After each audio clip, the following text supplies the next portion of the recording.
ನಮಸ್ಕಾರ ಎಲ್ರಿಗೂ. ನಾನು ರಮೇಜಿಗತ್ ಮೈಸೂರು. ಒಂದಷ್ಟು ದಿನ ಸೋಷಿಯಲ್ ಕಾಸ್ಗೋಸ್ಕರ ಯೂಸ್ ಆದಂತಹ ಮನೆ ಅಂದರೆ ಸ್ಟೂಡೆಂಟ್ಸ್ ಎಕ್ಸಾಮ್ ಬರೆಯಕ್ಕೆ ಬಂದರೆ ಅವರಿಗೆ ಉಳ್ಕೊಳ್ಳೋಕೆ ವ್ಯವಸ್ಥೆಯನ್ನು ಕೂಡ ಮಾಡಿದ್ವಿ.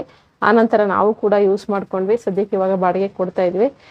ಇವಾಗ ಎನಿ ಟೈಮ್ ಸ್ಕೂಲಲ್ಲೇ ಇರಬೇಕಾಗಿರೋದ್ರಿಂದ ಮೇಂಟೈನ್ ಮಾಡೋಕ್ಕಾಗಲ್ಲ ಎಲ್ಲನೂ, ಆ ಕಾರಣಕ್ಕೋಸ್ಕರ. ಸೊ ಈಗ ಸದ್ಯಕ್ಕೆ ಈ ಮನೆ ಒಂದು ಬಾಡಿಗೆಗಿದೆ. ತಿಳಿಸ್ತೀನಿ ಎಷ್ಟು ಬಾಡಿಗೆ ಎಲ್ಲ ಎಷ್ಟು ಏನು ಅಂತ. ಫಸ್ಟ್ ಒಂದು ಹೋಮ್ ಟೂರ್ ಮಾಡ್ಕೊಂಬಂದ್ಬಿಡೋಣ. ಹೋಮ್ ಟೂರ್ ಆದ ನಂತರ ಬಾಡಿಗೆ ಎಷ್ಟು ಅಂತ ಹೇಳ್ತೀನಿ. ಇದಕ್ಕೆ ಸಪ್ರೇಟ್ ಸ್ಲಿಪ್ಪರ್ ಸ್ಟ್ಯಾಂಡ್ ಕೂಡ ಇಲ್ಲೇ ಇದೆ, ಗ್ರಾನೈಟಲ್ಲೇ ಮಾಡಿಸ್ಬಿಟ್ಟಿದ್ದೀವಿ ಆ ಒಂದು ಜಾಗದಲ್ಲಿ.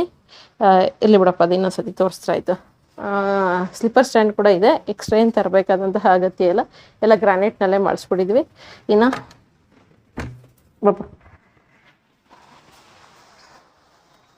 ಇದು ಈ ಒಂದು ಮನೆಯ ಲಿವಿಂಗ್ ಏರಿಯಾ ಆಗಿರುತ್ತೆ, ಹಾಲಾಗಿರುತ್ತೆ. ವಿತ್ ಟಿ ವಿ ಸ್ಟ್ಯಾಂಡ್ ಕೂಡ ಇಲ್ಲೇ ಇರುತ್ತೆ, ಇದನ್ನೇನು ತೆಗಿಯಲ್ಲ. ಇದಿಲ್ಲ ಯೂಸ್ ಮಾಡ್ಕೊಬೋದು. ಜೊತೆಗೆ ಸೋಫಾ, UPS ಎಲ್ಲವೂ ಕೂಡ ಇರುತ್ತೆ. ಆಲ್ಮೋಸ್ಟ್ ಒಂದು ಮುಕ್ಕಾಲು ಭಾಗ ಫರ್ನಿಷ್ಡ್ ಅಂತ ಹೇಳ್ಬೋದು. ಅವಶ್ಯಕತೆ ಇಲ್ಲಾಂದರೆ ನಿಮಗೆ ಅವಶ್ಯಕತೆ ಇಲ್ಲಾಂದರೆ ತೆಗೆದುಬಿಡ್ತೀವಿ. ಇಲ್ಲ ಪರವಾಗಿಲ್ಲ ನಮ್ಗೆ ಯೂಸ್ ಆಗುತ್ತೆ ಅಂದರೆ ಈ ಸೋಫಾ ಕೂಡ ಇಲ್ಲೇ ಇರುತ್ತೆ. ಇದು ಸೋಫಾ ಕಮ್ ಬೆಡ್ಡು. ಇದನ್ನು ಓಪನ್ ಮಾಡಿದ್ರೆ ಬೆಡ್ ಕೂಡ ಆಗುತ್ತೆ. ಆ ರೀತಿಯಾಗಿ ಎರಡಿದೆ. ಸೊ ನೀವು ಬೇಕಿದ್ರೆ ಯೂಸ್ ಮಾಡ್ಕೋಬೋದು, ಇಲ್ಲಾಂದರೆ ಇಲ್ಲ. ಸೊ ಇದು ಈ ಮನೆಯ ಒಂದು ಲಿವಿಂಗ್ ಏರಿಯಾ. ಇನ್ನು ದೇವ್ರ ಮನೆ ಈ ರೀತಿಯಾಗಿರುತ್ತೆ. ಸೊ ದೇವ್ರ ಮನೆ ಆದಮೇಲೆ ಇದು 2 ಬೆಡ್ರೂಮ್ ಮನೆ. ಬಟ್ ಒಂದು ರೂಮ್ ಸ್ವಲ್ಪ ಚಿಕ್ಕದಿದೆ. ಇಲ್ಲಿಂದ ಬಂದುಬಿಡೋಣ ನಮ್ಮಪ್ಪ, ಮಾಸ್ಟರ್ ಬೆಡ್ರೂಮ್ ತೋರಿಸ್ತೀನಿ. ಸೊ ಇದು ಬಂದು ಡೈನಿಂಗ್ ಹಾಲ್ ಕೂಡ ಇದೆ. ಸೊ ಫ್ರಿಡ್ಜ್ ಕೂಡ ಇದೆ. ನಾವು ಯೂಸ್ ಮಾಡ್ತಾ ಇದ್ವಿ ಆ್ಯಕ್ಚುಲಿ. ಸೊ ಇವಾಗೇನು ಅಂತ ಯೂಸ್ ಇಲ್ವಲ್ಲ, ಅದಕ್ಕೋಸ್ಕರ ನಿಮಗೆ ಅವಶ್ಯಕತೆ ಇದ್ದರೆ ಬಳಸ್ಕೋಬೋದು. ಇಲ್ಲಾಂದರೆ ನಾವು ಕೆಳಗಡೆ ಮನೆಗೆ ಶಿಫ್ಟ್ ಮಾಡ್ಕೊತೀನಿ. ಸೊ ಸಿಂಗಲ್ ಡೋರ್ ಫ್ರಿಡ್ಜ್ ಕೂಡ ಇದೆ. ಸೊ ಆಫ್ ಮಾಡಿಬಿಟ್ಟಿದ್ದೀನಿ ಈಗ ಸದ್ಯಕ್ಕೆ ಎಲ್ಲನೂ ಕೂಡ. ಇದು ಬಂದು kitchen area. Gas stove, mixie ಎಲ್ಲ ನಾನು ಯೂಸ್ ಮಾಡ್ತಾಯಿದ್ದೆ ಆ್ಯಕ್ಚುಲಿ. ಇಲ್ಬಪ್ಪ, ಗ್ಯಾಸ್ ಸ್ಟವ್, ಮಿಕ್ಸಿ ಎಲ್ಲವೂ ಕೂಡ ಇದೆ. ನಿಮಗೆ ಯಾರಾದರೂ ಹೊಸ್ದಾಗಿ ಶಿಫ್ಟ್ ಆಗ್ತಾಯಿದ್ದೀನಿ ಅನ್ನೋರಿಗೆ ಕೂಡ ನೀವು ಯೂಸ್ ಮಾಡ್ಕೊಬೋದು. ಇಲ್ಲ ನಮ್ಮ ಹತ್ರ ಇದೆ ಆಲ್ರೆಡಿ ಅಂತಂದರೆ ನಾನು ಇದನ್ನೆಲ್ಲ ಕೂಡ ನಮ್ಮ ಕೆಳಗಡೆ ಮನೆ, ಅಂದರೆ ನಾವಿರೋ ಮನೆಗೆಲ್ಲ ಶಿಫ್ಟ್ ಮಾಡ್ಕೊತೀನಿ. ಸೊ ಇದು ಒಂದು ಕಿಚನ್. ಕೆಳಗಡೆ ಎಲ್ಲ ಕಡಪ ಸ್ಟೋನಲ್ಲಿ ಶೆಲ್ಫ್ ಥರ ಮಾಡಿಸ್ಬಿಟ್ಟಿರೋವಂಥದ್ದು. ಇನ್ನು ಇದು ಬಿಟ್ಟರೆ ಮಾಸ್ಟರ್ ಬೆಡ್ರೂಮು. ಇದು ಸ್ವಲ್ಪ ವಿಶಾಲವಾಗಿದೆ. ವಾರ್ಡ್ರೋಬ್ಗಳೆಲ್ಲವೂ ಇದೆ. ಇದಕ್ಕೆ ಇಲ್ಲಿ ಹೊರಗಡೆ ಒಳ್ಳೆ ಗಾಳಿ ಬರುತ್ತೆ. ಓಪನ್ ಏರಿಯಾ ಇದೆ ಇದು ಆ್ಯಕ್ಚುಲಿ. ತುಂಬ ಒಳ್ಳೆ ಗಾಳಿ ಬರುತ್ತೆ ಫುಲ್ಲು. ಇದಕ್ಕೊಂದು ನೆಟ್ ಕೂಡ ಇದೆ, ಸೊಳ್ಳೆದು ನೆಟ್ ಇದೆ. ಇದು ಒಳಗಡೆ ಇಟ್ಟಿದ್ದೀನಿ, ಬೇಕಿದ್ರೆ ಯೂಸ್ ಮಾಡ್ಕೋಬೋದು. ಅಂದರೆ ನೈಟ್ ಟೈಮು ಫ್ಯಾನ್ ಯೂಸ್ ಮಾಡೋ ಅವಶ್ಯಕತೆ ಏನಿಲ್ಲ, ಒಳ್ಳೆ ಗಾಳಿ ಬರ್ತಾಯಿದೆ ಮಾತ್ರ. ಇಲ್ಲಿ ನೆಟ್ ಹಾಕೊಂಡ್ಬಿಟ್ರಂತೂ ಅಂದರೆ ಆಕ್ಸಿಜನ್ ಚೆನ್ನಾಗಿದೆ. ಈ ಕಡೆ ಸೈಡೆಲ್ಲ ತೋಟ ಎಲ್ಲ ಇದೆ ಇಲ್ಲಿ ಸೈಡು. ಸೊ ಡೇ ಟೈಮ್ ಆಗಿದ್ದರೆ ಕಾಣ್ತಿತ್ತು, ನೈಟ್ ಅಲ್ವಾ ಅದರಿಂದ ಕಾಣ್ತಾ ಇಲ್ಲ. ಬೆಳಗ್ಗೆಯಿಂದ ಸ್ಕೂಲಲ್ಲಿ ಸಾಕಾಗಿದೆ, ಅದಕ್ಕೆ ಇನ್ನು ಬೆಳಗ್ಗೆ ಮತ್ತೆ ಸ್ಕೂಲ್ಗೆ ಹೋಗಬೇಕು, ವಿಡಿಯೋ ಮಾಡೋಕ್ಕಾಗಲ್ಲ ಅಂತ ಈಗ ಮಾಡ್ತಾಯಿದ್ದೀವಿ. ಇನ್ನು ವಾರ್ಡ್ರೋಬ್ಗಳು ಕೂಡ ಇದೆ. ಇದು ನೆಟ್ ಹೇಳಿದ್ನಲ್ಲ, ವಿಂಡೋ ನೆಟ್, ಅದು ನೆಟ್ ಅದಕ್ಕೆ ಹಾಕೊಬೋದು. ಸೊ ಇದು ವಾರ್ಡ್ರೋಬು. ಇನ್ನು ಡ್ರೆಸ್ಸಿಂಗ್ ಟೇಬಲ್ ಕೂಡ ಇದೆ. ಇದಕ್ಕೆಲ್ಲ ಮಾಮೂಲಿ ಕೆಳಗಡೆ ಕೂಡ ಸ್ಪೇಸ್ ಇದೆ, ಇಟ್ಕೊಬೋದು. ಇಲ್ಲಿ ಬಂದರೆ ಬಟ್ಟೆ ನೇತಾಕ್ಲಿಕ್ಕೆ ಹ್ಯಾಂಗರ್ ಕೂಡ ಎಲ್ಲವೂ ಕೂಡ ರೆಡಿ ಇದೆ. ಸೊ ಇದೊಂದು ಮೇಲ್ಗಡೆ ಕೂಡ ಲಾಫ್ಟ್ ಕೂಡ ಎಲ್ಲ ಡೋರ್ ಹಾಕ್ಸಿರೋವಂಥದ್ದು, ಯೂಸ್ ಮಾಡ್ಕೊಬೋದು.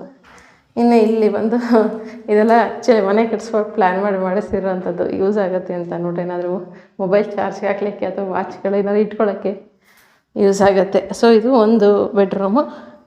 ಇನ್ನು ಇಲ್ಲಿ ಬಂದರೆ ಇದು ಆ್ಯಕ್ಚುಲಿ ವಾಶ್ರೂಮ್.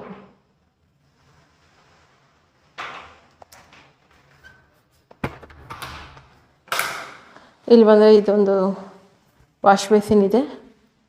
ಇನ್ನು ಇಲ್ಲಿ ಬಂದರೆ ಇದೊಂದು ಸ್ವಲ್ಪ ಅದಕ್ಕೆ ಚಿಕ್ಕ ರೂಮು, ಸಿಂಗಲ್ ಕಾಟ್ ಹಾಕೋಬೋದು ಅಷ್ಟೇ, ಡಬಲ್ ಕಾಟ್ ಎಲ್ಲ ಹಾಕ್ಲಿಕ್ಕಾಗಲ್ಲ. ಸ್ಟಡಿ ರೂಮ್ ಥರನೂ ಕೂಡ ಯೂಸ್ ಮಾಡ್ಬೋದು. ಚಿಕ್ಕ ಫ್ಯಾಮಿಲಿಗೆ ಇದನ್ನು ಯೂಸ್ ಮಾಡ್ಬೋದು. ಇಲ್ಲ ಗ್ರಾನೈಟಲ್ಲೆಲ್ಲ ಶೆಲ್ಫ್ಗಳಿದ್ದಾವೆ. ಸೊ ಮೇಲ್ಗಡೆನೂ ಕೂಡ ಸ್ಟೋರೇಜ್ಗೆಲ್ಲ ಏನು ತೊಂದರೆ ಇಲ್ಲ. ಇದಿಷ್ಟು ಈ ಒಂದು ಮನೆಯ ಹೋಮ್ ಟೂರ್ ಆಗಿರುತ್ತೆ. ಸೊ ಇನ್ನು ಇಲ್ಲಿ ಹೇಳೋದು ಬರುತ್ತೆ, ನಮ್ಮ ಗೋವಿಂದರಾಜ ನೆನಪಿಸ್ತಾ ಇದ್ದಾನೆ, ಯುಟಿಲಿಟಿ ಹೇಳಿಲ್ಲ ಅಂತ ಅಂದ್ಬಿಟ್ಟು. ಇದೊಂದು ಯುಟಿಲಿಟಿ ಏರಿಯಾ ಇದೆ.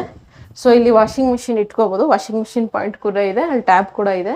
ಸೊ ಬಟ್ಟೆ ಒಗೆದು ಮೇಲ್ಗಡೆ ಏನು ಒಣಗಕ್ಕೆ ಏನು ಅವಶ್ಯಕತೆ ಇಲ್ಲ. ಅಂದರೆ ಅಲ್ಲೂ ಸ್ಪೇಸ್ ಇದೆ, ಟೆರೇಸ್ ಮೇಲೆ ಹಾಕೊಬೋದು. ಬಟ್ ಆದರೆ 1-2 ದಿನ ಹಾಕೊಳ್ಳೋವ್ರಿಗಷ್ಟೇ, ಆಮೇಲೆಲ್ಲ ಸಾಕಾಗುತ್ತೆ. ಹೆಣ್ಮಕ್ಳಿಗೆ ಗೊತ್ತಿರುತ್ತೆ ಕೆಲಸದ ವಿಚಾರ. ಸಾಕಾಗುತ್ತೆ. ಹಾಗೆ ವಾಷಿಂಗ್ ಮಿಷಿನಿಂದ ತೆಗೆದು ಇಲ್ಲೇ ಒಣಗಾಕೋಬೋದು. ನಾನು ಆ್ಯಕ್ಚುಲಿ ಯೂಸ್ ಮಾಡ್ತಾಯಿದ್ದೆ ಇಲ್ಲಿ. ಸೊ ಇಲ್ಲೊಂದು ಯುಟಿಲಿಟಿ ಏರಿಯಾ ಇದೆ, ಇಲ್ಲಿ ಒಂದು ಎಕ್ಸ್ಟ್ರಾ ಟ್ಯಾಪ್ ಇದೆ, ಏನಕ್ಕಾದ್ರೂ ಯೂಸ್ ಆಗುತ್ತೆ. ಅದು ವಾಷಿಂಗ್ ಮಿಷಿನ್ ಟ್ಯಾಪು, ಇದು ವಾಷಿಂಗ್ ಮಿಷಿನ್ ಪ್ಲಗ್ ಪಾಯಿಂಟ್ ಇರುತ್ತೆ. ಇಲ್ಲೂ ಕೂಡ ಸ್ಟೋರೇಜ್ಗೆ ಸ್ಪೇಸ್ ಎಲ್ಲ ಮಾಡಿಸಿರುವಂಥದ್ದು, ಯೂಸ್ ಮಾಡ್ಕೊ. ಸೊ ಏನು ಸೋಪ್ ಪೌಡರು ಅಥವಾ ಲಿಕ್ವಿಡ್ ಏನು ಬೇಕಾದರೂ ಎಲ್ಲವನ್ನು ಕೂಡ ಇಟ್ಕೋಬೋದಾಗಿದೆ. ಗಾಳಿ ಬೆಳಕು ಮಾತ್ರ ತುಂಬ ಚೆನ್ನಾಗಿ ಬರುತ್ತೆ. ಸೊ ಇದೆಲ್ಲ ಫರ್ನಿಚರ್ಸ್ ಹೇಳಿದ್ನಲ್ಲ, ಸೋಫಾ ಮತ್ತು ಇಲ್ಲೊಂದು ಟೀ ಟೇಬಲು ಎಲ್ಲವೂ ಕೂಡ ಇಲ್ಲೇ ಇರುತ್ತೆ. ನಿಮಗೆ ಬೇಕು ಅಂದರೆ, ನಿಮಗೆ ಬೇಡ ಅಂತಂದರೆ ನಾನು ಕೆಳಗಡೆ ಮನೆಗೆ ಶಿಫ್ಟ್ ಮಾಡ್ಕೋತೀನಿ. ಸೊ ಇದಿಷ್ಟು ಈ ಒಂದು ಈಗ ಬಾಡಿಗೆ ಕೊಡ್ತಾ ಇರುವಂತಹ ಮನೆ ಉಂಟೂರಾಗಿರುತ್ತೆ. ಹೇಳಿದ್ನಲ್ಲ, ಸ್ಕೂಲ್ಗೆ ಇನ್ಮೇಲೆ ಎನಿ ಟೈಮ್ ಅಲ್ಲೇ ಇರಬೇಕಾಗಿರೋದ್ರಿಂದ ಎಲ್ಲವನ್ನು ಕೂಡ ಮೇಂಟೈನ್ ಮಾಡೋಕ್ಕೆ, ಕ್ಲೀನ್ ಮಾಡೋಕ್ಕೆಲ್ಲ ಆಗ್ತಾಯಿಲ್ಲ. ಅದಕ್ಕೋಸ್ಕರ ಬಾಡಿಗೆ ಕೊಡ್ತಾ ಇರೋವಂಥದ್ದು. ಸೊ ಒಂದು ಪುಟ್ಟ ಫ್ಯಾಮಿಲಿಗೆ ಒಳ್ಳೆ ಕರೆಕ್ಟಾಗಿರುವಂತಹ ಮನೆ ಆಗಿರುತ್ತೆ. ಕೂಡ ಇಲ್ಲೇ ಇರುತ್ತೆ, ಯೂಸ್ ಮಾಡ್ಕೊಬೋದು. ಎನಿ ಟೈಮ್ ಪವರ್ ಇರುತ್ತೆ. ನೀವು ವಾಟ್ರಿಗೂ ಏನೂ ತೊಂದರೆ ಇಲ್ಲ. ಸ್ವಂತ ಬೋರ್ವೆಲ್ ಇದೆ, ಸಪ್ರೇಟ್ ಟ್ಯಾಂಕ್ ಇದೆ. ಈ ಮನೆಗೆ ಸಪ್ರೇಟ್ ಸೋಲಾರ್ ಇದೆ, ಸಪ್ರೇಟ್ ಟ್ಯಾಂಕ್ ಇದೆ. ಸೊ ಸೋಲಾರ್ಗಾಗಿರ್ಬೋದು, ಮತ್ತು ಗೀಸರ್ ಕೂಡ ಇದೆ. ಈ ಮನೆ ಬಾತ್ರೂಮಲ್ಲಿ ಕೂಡ ಸಪ್ರೇಟಾಗಿ ಕರೆಂಟ್ ಗೀಸರ್ ಕೂಡ ಇದೆ. ಸೊ ಎಲ್ಲವನ್ನು ಕೂಡ ಯೂಸ್ ಮಾಡ್ಕೊಬೋದು. ರೆಂಟ್ ಬಂದು 10,000 ರೂಪಾಯಿ, 10,000 ಇರುತ್ತೆ. ಅಡ್ವಾನ್ಸ್ ಬಂದು 50,000 ರೂಪಾಯಿ ಇರುತ್ತೆ. ಸೊ ಬೇಕಿದ್ದವರು ಈಗ ಒಂದು ನಂಬರ್ ಕೊಡ್ತೀನಿ, ಆ ಒಂದು ನಂಬರ್ಗೆ ನೀವು ಕಾಂಟ್ಯಾಕ್ಟನ್ನು ಮಾಡ್ಬೋದಾಗಿದೆ, ಬಂದು ವಿಸಿಟ್ ಮಾಡ್ಬೋದು. ಪ್ಲೇಸ್ ಬಂದು ಶ್ರೀರಾಮ್ಪುರ, ಮೈಸೂರಿನಲ್ಲಿ Srirampura ring road circle, H D Kote road ಇದೆ.